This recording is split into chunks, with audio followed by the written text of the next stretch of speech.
I'm just hoping the house is okay, and if not, then I have to make other plans to move and relocate. Pretty scary. I've been through Hurricane Sandy, so I had to stay in a hotel for 3 months, and I definitely did not enjoy it. So I'm just hoping everything's okay, and I'm praying that it'll be all right.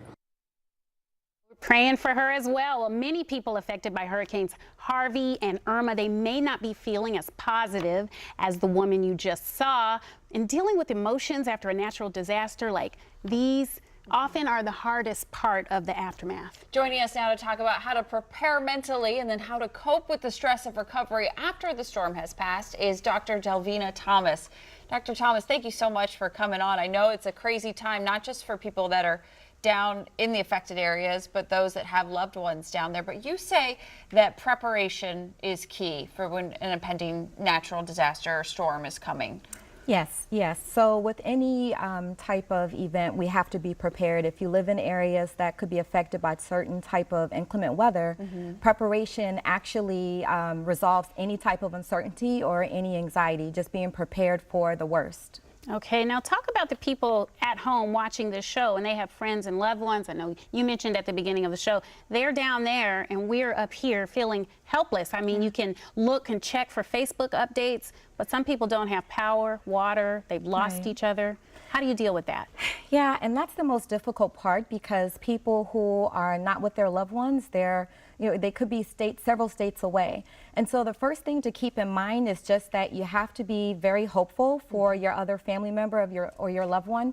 You have to be a good listening ear. The other thing to be cognizant of is that people who are in these areas, they don't have power. So if they have 50 family members and their friends and their coworkers and all these other people texting them, sending them messages on Facebook, you're really not giving them a chance to store power, to utilize their resources.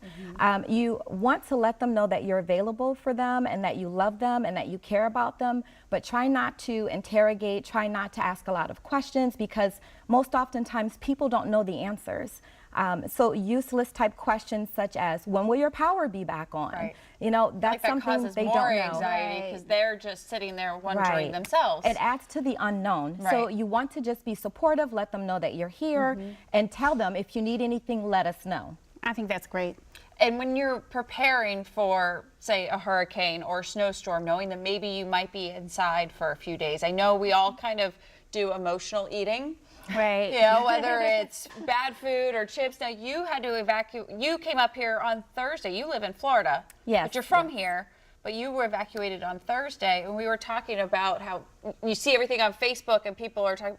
They just eat and eat and eat because they're just sitting there. I'm just going to eat out this hurricane and eat my way through all of these, you know, emotions that I'm having. Well, you know, so eating for comfort, that is something common. People do it when they break up in relationships, and when there's some sort of stress or disaster, we do tend to overeat. And we just have to keep in mind, when this is all over, we have to get back to our normal routine, including our normal healthy eating. And during a time of stress, you need things like protein if you can, lots of hydration with water, healthy snacks if possible, and not necessarily the things that could create bigger problems, such as upset stomachs, making you feel ill or sick because you're eating too much sugar or too many snacks or too many fried foods. So it is something to be aware of. Now, you also say that people should avoid slipping back into bad habits. If you smoke cigarettes, you're under stress, you're looking for a family member.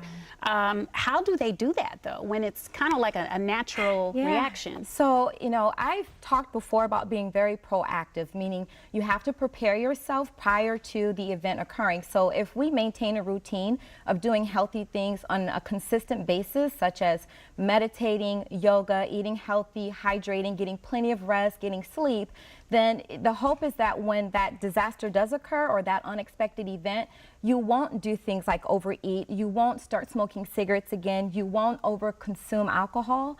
So just sort of trying to maintain the basics on a consistent basis, and then during the actual event, doing more healthy things such as prayer, playing board games with family, talking to family members, talking to other friends who are affected as well, stretching, walking, exercising indoors, anything that can get your endorphins or those feel-good chemicals going besides the bad stuff.